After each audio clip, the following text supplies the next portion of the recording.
Welcome to Coming About with David Paragamian, the podcast that dives deep into the minds of leaders who have transformed their businesses and industries, paving the way for a better future. Here's Dave. For this edition of Coming About, I'm joined by Ed Mitzen, who is a serial entrepreneur, a two-time founder of very successful advertising agencies, and a co-founder of a really fascinating nonprofit, Business for Good. So someone who, by job title, resists easy characterization, which I think is going to make for a really fun conversation today. So, Ed, thank you so much, and welcome to Coming About. No, thanks for having me. Really appreciate it. Well, Ed, as I mentioned in the intro, you are someone that has founded and built multiple advertising agencies. You have co-founded and built a nonprofit that's doing a lot of things in the capital region, in the Albany region in New York State. But I want to start because my premise, and as you know, the book Coming About is all about this fascinating topic for me of how people make pivots and choices, and they make these brave decisions to say, I'm going to stop doing this and I'm going to go do that. And your personal life and your career is full of all of these great pivot moments and these choices that you've made to go from one career path to a second career path, to build from the first to the second to the third. So if you don't mind, I'd love to start by understanding about the foundation. You started out after graduating from Syracuse, you were carrying a bag in pharma. Tell the listener a little bit about what you learned. Why was that a good foundation for you as a start? So I graduated college in 1989. And at the time I was trying to go to medical school. My grades weren't really up to par in school. So I needed to sort of find another career choice. And I really loved the sciences. I was a biology major. And I felt like, to be perfectly candid, it was a good paying job back in the late 80s. And, you know, I grew up very lower middle class, and I found out they give you a company car and you get to still work in healthcare and science. So for me, it was a dream job. I did carry the bag for a couple of years. Felt like I learned 95% of the job and got to be a little complacent, and figured I should probably go and do something different, because otherwise I'm just going to sort of coast in this position, and I didn't really want to do that. So I pivoted, went in-house and did market research and marketing for a healthcare company. And then after grad school, took a job out in Columbus, Ohio for a healthcare company. I got the map out. I didn't know where Columbus was. So I got the map out, and the first thing my wife says is, "Oh my God, it's next to Kentucky." And we ended up loving Columbus. We moved out there for about 4 years. It was an incredible job working for a company called Cardinal Health. But it was exhausting. I was working 80-hour days, and I had 2 young children at the time. And I remember feeling, if I was working, I felt like I was a crappy father because I wasn't home with the kids. And if I was home with the kids, I felt guilty that, my career is going to suffer. I should be working harder to help pay for these mouths. And it finally came to a head back in 1997. I was 30 years old. My wife was washing up for bed, and I had just come home. I was exhausted, and she asked me to watch our 1-year-old son. And I was watching ESPN, and he was on the bed, and I wasn't paying attention, and he rolled off the bed.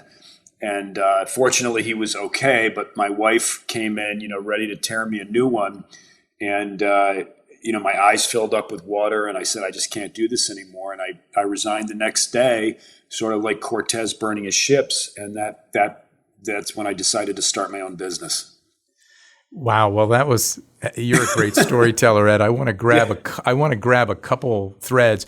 One was the insight and the courage you had as a young person to say, hey, this pharma sales job is a dream job. I get paid well, and I'm in healthcare, which I always wanted to be in, but gosh, I'm coasting. You said it was getting easy. You were coasting. You didn't want to get complacent. So that's an interesting thing for the listener to think about, that one of the reasons for the pivot and the change was you were too comfortable. And I think for a lot of people, there's this concept of comfort is good. But what I'm hearing you say is you got to a point where you said, I don't want to be in my 20s and complacent. I need to take myself out of my comfort zone, right? Yeah, and you got to a point where you were able to get good commissions by working smart, not necessarily by working too hard. And I felt like at that point in my life and my career, I wanted to sort of continue to grow and evolve and learn different skills and meet new people. And the pharma job is very isolating. As you know, you're in your car for 8-9 hours a day to see somebody for probably 30 minutes over the whole day. And the rest of the time you're driving around by yourself. And it was just very, like I said, it was very isolating. And I felt like if I'm going to broaden my experience, I need to be in a position where I'm networking, where I'm meeting a lot of new people, exposed to new things. And it got to be sort of very repetitive. So there's a brave moment that was the pivot into Cardinal, and then maybe the bravest moment, and you did the great visual metaphor with Hernan Cortez and telling his men to burn the ships there when they were going to go conquer the Aztec Empire. But, you had that moment where Sports Center turned out to be more important than watching your son for a brief moment. Right. And the very next day you were brave enough to go in and say, okay, I'm done. I'd love to hear a little bit about, okay, how did you decide the beginning embers there that were going to be the coals that stoked what became Paleo, an incredibly successful agency that you built, that you ran, that you ultimately sold to one of the larger networks. But I'd love to hear that, again, that the courage, the drive, what looks to the outside person as fearlessness, but I'll bet that there was a little bit of fear in all of that. So I'd love to hear that story. Oh, it was terrifying. I mean, we had a mortgage, and to walk away from a decent paying job, my wife didn't work. And I had decided that I was going to sort of hang a shingle out and do marketing consulting in healthcare. I was fortunate in that the job that I had in Columbus, I was able to meet a ton of people in the industry. So I decided to do marketing consulting. I had built up a pretty good network of business relationships, and I feel like I built up some credibility. People knew that I was a good person and would work hard. And to be honest, at that point, I called up a lot of the guys that I knew and women that I knew in the industry and said, look, I'll do anything, any project you need, doesn't matter how big or how small. And I was able to get 1 or 2 contracts right out of the gate that basically gave me a couple of months of oxygen. So I knew that, the mortgage would be covered and the grocery bill, would be paid. And then it just started to grow. And I got more and more business. I remember I hired my first employee, which was terrifying because now not only am I worried about my family, but now I got to worry about his and making sure that I've got enough business for him. He left a good job to come and join me. And so with that comes a ton of responsibility. And it was, but it was just sort of one foot in front of the other. I remember thinking when I started, I said, look, it's not going to fail because I'm not going to put the effort in. I knew I was going to work as hard as anybody. And I felt like that would sort of carry me through. And it worked out. There's 2 themes you just hit on that I want to get out my little yellow student's highlighter and highlight in the book, Professor. One is about hard work, because it seems like that willingness to do what's required, to grind it out, is a theme in your entire life, in every job, even in building, I'm sure, the nonprofits that you're building. So I want to carry the hard work theme through. But I also heard you say something about your concern for that first employee that you hired. And I know that's another theme that I think for the listener, and I know it's hard for you to talk about because you're a very humble person, but that concern for others and what's the right thing to do for others is a theme I know that ripples through. It's going to be part of our Fingerpaint story. It's going to be part of our Business for Good story. That idea of taking care of the team, right? That's a key part of, I think, who you are. I'm wondering where that came from. Is there a story in your life that takes us all the way back to why you are the consummate teammate and you're worried about the other people in the huddle? When I was in 4th grade, I was the quarterback of a Pop Warner football team. And I kept getting sacked all the time, and the guys weren't blocking for me, and they were dropping passes. And I remember like getting on them and screaming at them like some maniac. I was sitting at the dinner table with my parents, and my father said, basically the translation was, they don't want to play for you because they think you're a jerk. and all you do is yell at them. And I remember crying at the dinner table. And from then I went back, and instead of yelling at people, I sort of patted them on the back and was self-effacing, and I saw instant results that these guys responded, even as 10-year-olds or however old we were, to that positive feeling, as opposed to me, trying to rule by intimidation, if you will. And that stuck with me my whole life. And I always felt, and still to this day feel, tremendous gratitude for anybody that joins any of the businesses that I'm responsible for. I recognize that it's a job for them, but they still, it's putting food on their table. It's putting a roof over their heads. It may be helping to pay for a kid to go to college.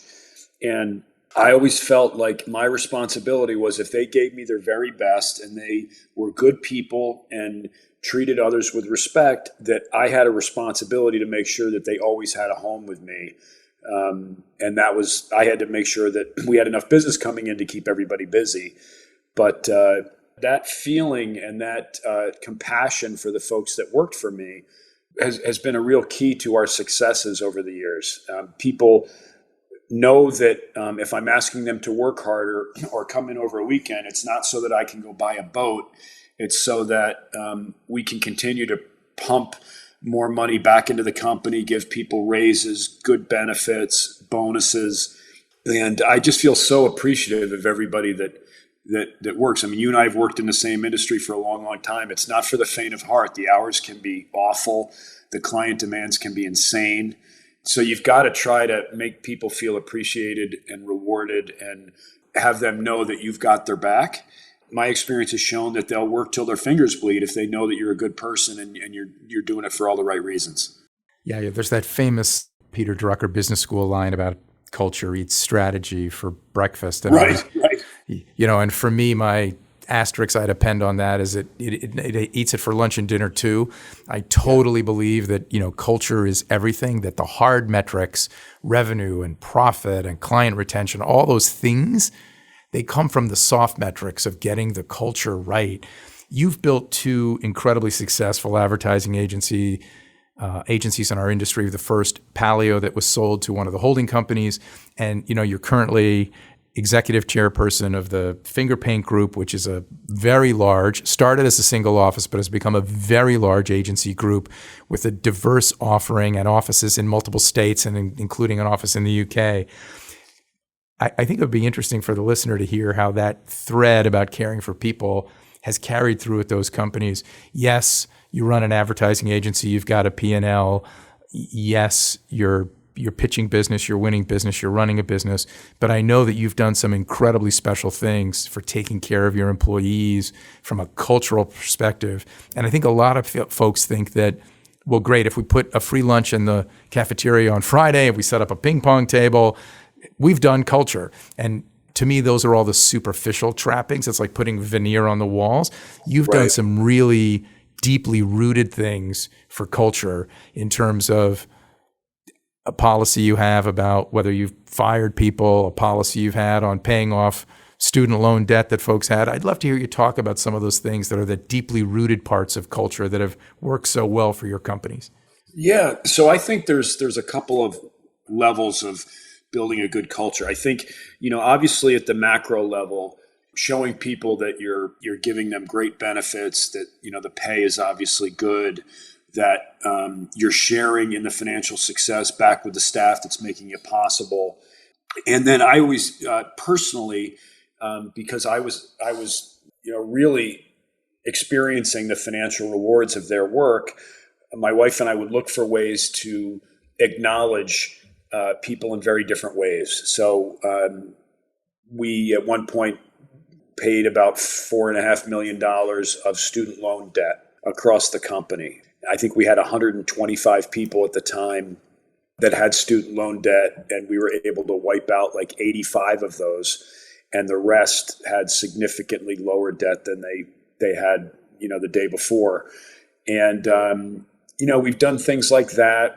But I think the other thing too is that a lot of times you don't have to spend $4.5 million to have a good culture. We do little things like send pies to, people's homes for Thanksgiving, or we'll do pop-up holiday flower shops in the office where people can come in and grab a place setting or a wreath or a table setting.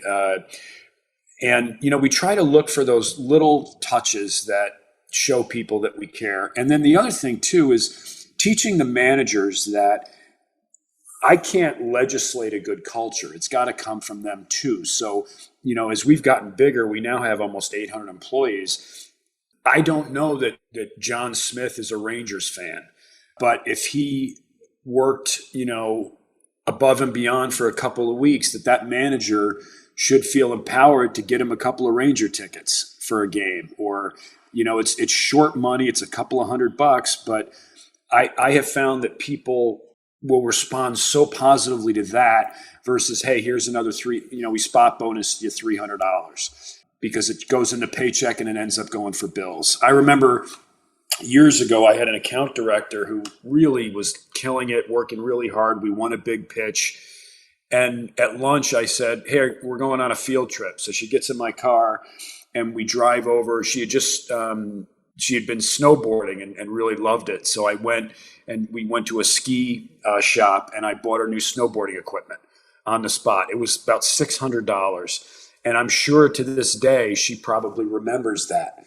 It's those little things, those personal touches that people, I think, really, it really resonates with them. And for me, I've always felt like if I can find the best people, reward them whenever I can and whenever it's justified, that ultimately that will produce great work, and then the revenue will come as a result of that. So I think a lot of companies, they chase revenue first, and we've always felt like let's go about it a little bit differently, and the money will come. And that's worked out pretty well for us. Yeah, so many things about that story I love. I love also the knowing someone well enough to know that the right motivation is for the same $300 instead of a Amex gift card or the money in the paycheck, the Ranger ticket was the right answer, or the trip to the ski shop. And you're absolutely right. People, I think, remember those acts of kindness because they were personal. I got a note recently from someone that worked in an agency that I ran almost 20 years ago.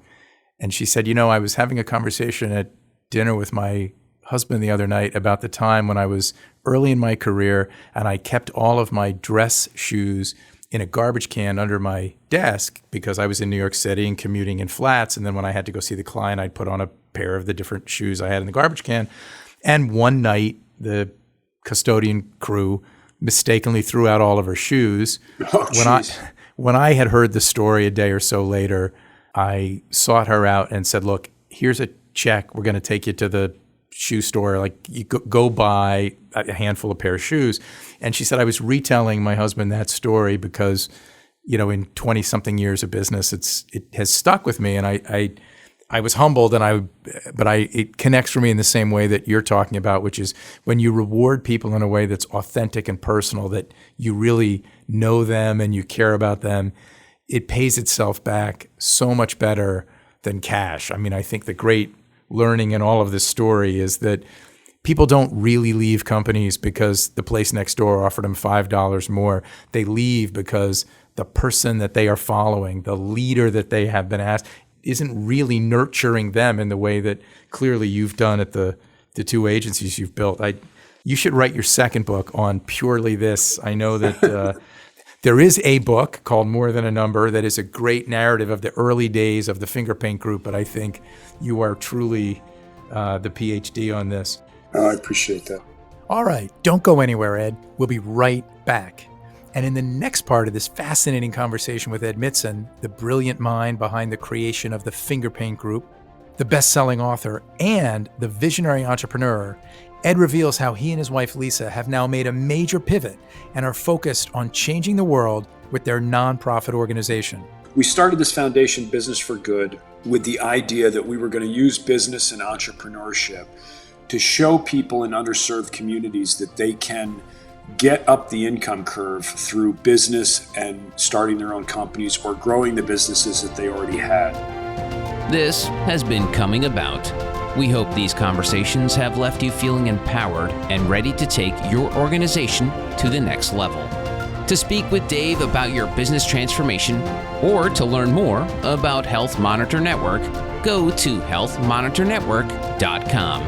And don't forget to check out his book, Coming About: How We Transformed a Major Media Company and the Lessons There for You. Available wherever books are sold.